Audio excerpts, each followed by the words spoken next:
What happens when a successful CEO goes undercover and faces discrimination in his own store? Saturday morning, just after 10 a.m., Marcus Carter adjusted the brim of his baseball cap in the rearview mirror. The man staring back at him was barely recognizable. Not the CEO who had built a multimillion-dollar retail empire, but just another face in the crowd. His plain hoodie and jeans were a far cry from the tailored suits that normally defined his days. Today wasn't about boardrooms or numbers. It was about stepping into his own world unannounced to see what it looked like through a stranger's eyes. Marcus had always believed in the power of connection. His company had been built on the promise that every customer mattered, no matter their background. But recently, whispers of complaints had started trickling up the chain. Rumors of poor service, bias, and a lack of care from his staff. If there was truth to these claims, he needed to know, not as the boss, but as someone living it. The retail store in question sat just outside Dallas, Texas, in a busy suburban plaza. It wasn't the flagship location, nor was it the top-performing store in his chain, but this location held significance. It was the first store Marcus had opened outside his home state, a gamble that had paid off handsomely. He'd visited countless times in its early days, but now, years later, he couldn't help but wonder, had the warmth and inclusivity he'd envisioned stayed intact? Marcus parked his car and took a deep breath. A rush of anticipation mixed with unease settled over him. He was about to walk into the unknown, shedding the safety net of his title to see if his values still held weight at the foundation of his business. The truth, however uncomfortable, was something he owed to himself and to every person who walked through those doors.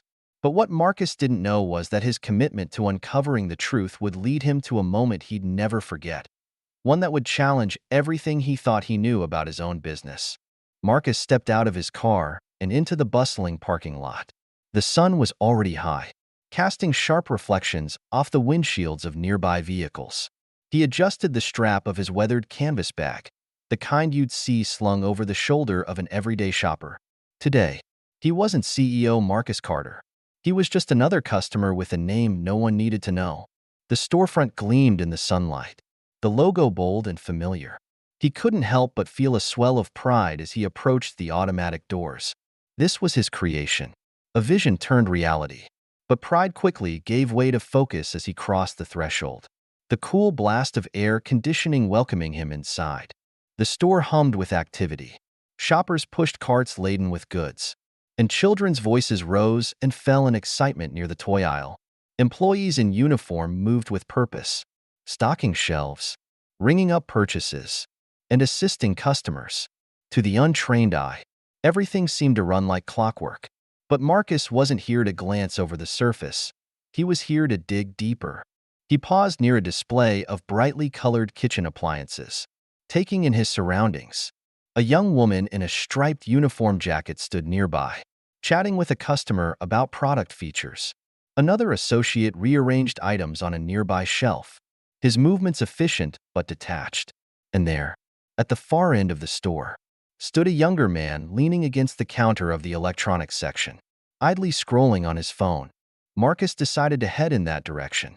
He wandered through the aisles, deliberately moving at the pace of a casual shopper. He picked up a pair of headphones, turning them over in his hands as though considering a purchase. It was a test, simple yet telling. Would this employee approach him, offer assistance, a smile, anything? But nothing came. The young man barely glanced up from his phone, let alone acknowledged his presence. Marcus waited, giving the employee every opportunity to engage. Still nothing. He felt an uncomfortable knot begin to form in his stomach, but he wasn't ready to draw conclusions just yet. Maybe the employee was busy. Maybe he hadn't noticed. Marcus moved on, scanning the aisles and observing interactions. He caught sight of an older woman looking for help near the home goods section. She seemed frustrated, glancing around for assistance. Before Marcus could step in to see how it unfolded, a second employee approached her, cheerful and attentive. Relief softened her features as they began to chat. It was a stark contrast to what he had just experienced. But as Marcus turned back toward the electronics counter, determined to give the young man another chance, what happened next would make it clear that this wasn't just a one-off oversight. It was something much bigger. Marcus returned to the electronics counter, this time holding a box set of Bluetooth speakers. He placed the box on the counter gently, the kind of action that should naturally catch someone's attention. The young employee finally looked up, his expression blank and uninterested.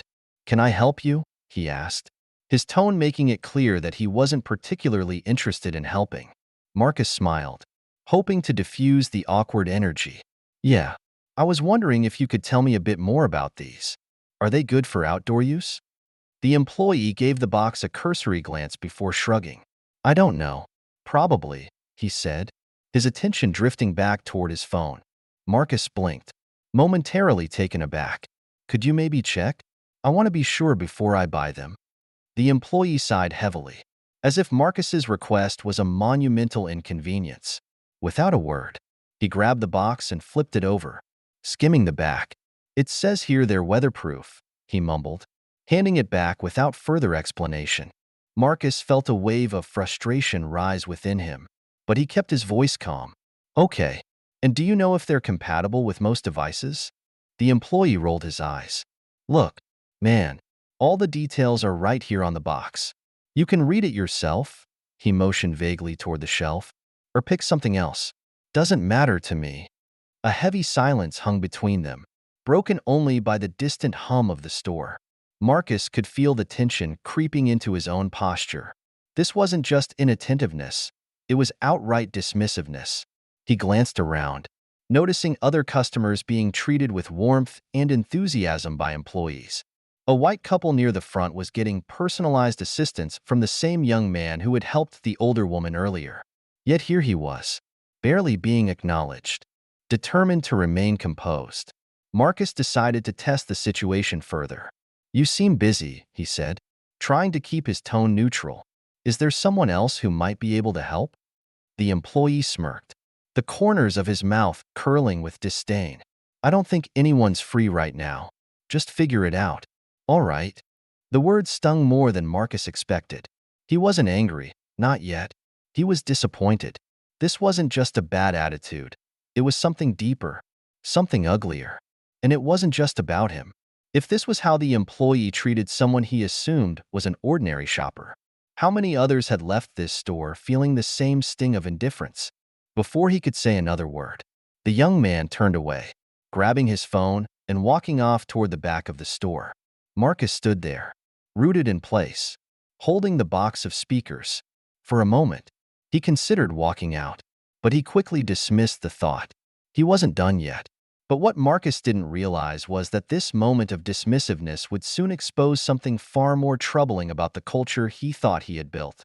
Marcus set the speakers back on the shelf, his mind racing with thoughts. The encounter wasn't just unprofessional, it felt personal. He decided to explore the store further, observing how other employees interacted with customers. If this single experience was an anomaly, he needed to be sure.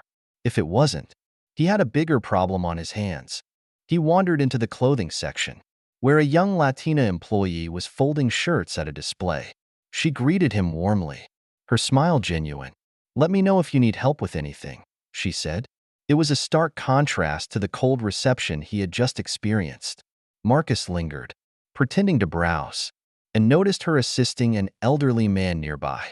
She was patient and attentive, helping him find the right size and even suggesting a matching tie. The man's gratitude was evident, and the interaction left Marcus feeling a flicker of hope. Maybe the store wasn't entirely off track. But as he moved toward the home goods section, a conversation stopped him in his tracks.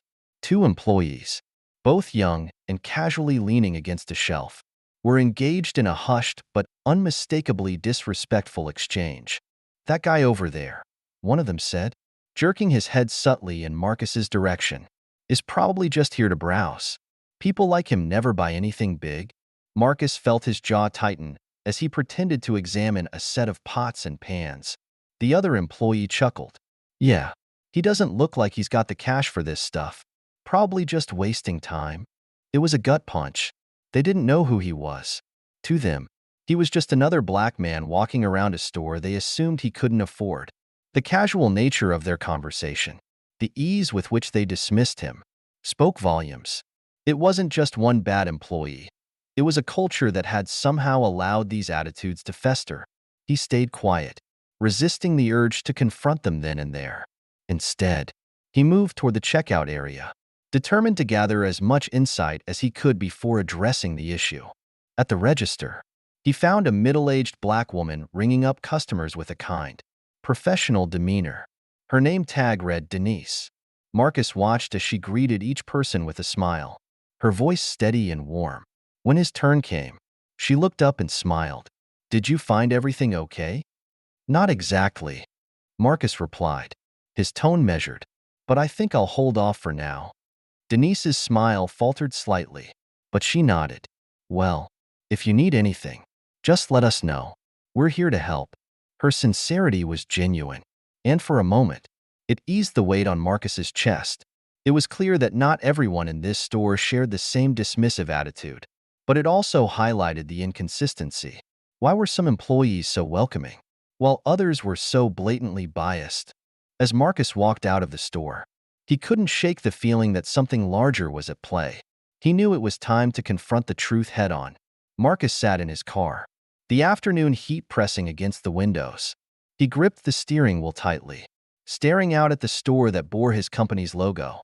It felt surreal. This business, his pride and joy, was supposed to represent opportunity, fairness, and respect. Yet the experiences he just had painted a different picture, one he wasn't prepared for but couldn't ignore. The dismissive behavior from the electronics employee lingered in his mind, but it was the casual comments he overheard in the home goods section that cut the deepest. These weren't isolated incidents. They hinted at a deeper issue within his company culture, one that had gone unchecked. He thought back to the early days of the business, when he personally trained every manager and hired staff based on shared values. Back then, he'd emphasized the importance of treating every customer like family, regardless of who they were or how much they spent. But as the company grew, those personal touches became harder to maintain. Delegation was necessary, but had it come at the cost of the values he'd worked so hard to instill? Marcus couldn't help but wonder if he'd grown too distant from the day-to-day operations. Success had brought expansion, but it had also created blind spots. Were managers fostering an environment of respect, or were they turning a blind eye to subtle prejudices and unprofessionalism? Had he failed to equip his employees with the tools to combat bias and treat everyone equally? He took a deep breath, his mind replaying the interactions from earlier. Denise, the kind cashier, had been a reminder of what his business should stand for. Yet employees like her were being overshadowed by those who didn't share her values. It wasn't just about the customer experience. It was about the culture he had allowed to take root. Marcus reached for his notebook, always kept in the glove compartment, and jotted down his thoughts. This wasn't just about fixing one store. It was about ensuring that every employee in every location understood the responsibility of representing his brand. It was about accountability, from the top down. But before he could rebuild, Marcus knew there was one more step to take. A step that would reveal just how deep the problem ran and challenge those at the heart of it. Marcus walked back into the store with a quiet determination. He wasn't here to create a scene or publicly shame anyone. This wasn't about ego. It was about addressing a culture that had gone astray. He headed toward the customer service desk and asked to speak with the store manager. After a few moments, a man in his late 40s approached. His name tag read Brian, and his demeanor was professional but slightly wary. "How can I help you today?" he asked. Marcus extended a hand. "Marcus Carter," he said, watching as Brian's eyes widened in recognition. "I'm the owner of this store." The manager's composure faltered for just a moment before he recovered. "Mr. Carter, it's an honor to meet you. If I'd known you were visiting—" Marcus held up a hand to stop him. "That's the point, Brian. You weren't supposed to know. I came here as a regular customer to see how things are really running. And what I saw today, it wasn't good." Brian's face reddened slightly. I'm sorry to hear that. Can you tell me what happened?" Marcus recounted the events of the day, the indifference from the electronics employee, the overheard comments, and the stark differences in how customers were treated. He spoke calmly but firmly, his words carrying the weight of disappointment. "This isn't just about one bad employee. he said. It's about a culture that allows this kind of behavior to exist. I've built this company on the idea that every customer deserves respect, regardless of who they are. Today, I saw the opposite of that. Brian shifted uncomfortably. I wasn't aware of these issues. I've always tried to ensure our team follows the company's values. Marcus nodded. I believe you. But clearly, something is slipping through the cracks. And it's not just your responsibility. It's mine too. Somewhere along the way, I've let the values I built this company on get diluted. That ends today. He asked Brian to gather the staff for an impromptu meeting in the break room. Within minutes, the employees were assembled, their faces a mix of curiosity and apprehension. Marcus stood before them, no longer just another customer, but the leader they didn't expect to see. Good afternoon, he began, his voice steady. For those of you who don't know me, my name is Marcus Carter. I'm the founder and CEO of this company. And today, I came here undercover to see how things are running on the ground. The room fell silent, the weight of his words sinking in. Marcus took a moment to look at each face before continuing. What I saw today was troubling. Some of you showed kindness and professionalism, the kind of attitude this company was built on. But others failed to meet even the most basic standard of respect. And that failure isn't just on you. It's on me, for not ensuring our culture stays consistent. He turned toward the young electronics employee, who now looked pale and nervous. You dismissed me, ignored me, and made it clear I wasn't worth your time. That's unacceptable. But even worse, I overheard 2 employees speaking about me, making assumptions about who I am and what I could afford, based on nothing more than a glance. The tension in the room was palpable, but Marcus kept his tone measured. I'm not here to embarrass anyone. I'm here to fix this. Because if we don't treat every customer with respect, we fail, and I won't let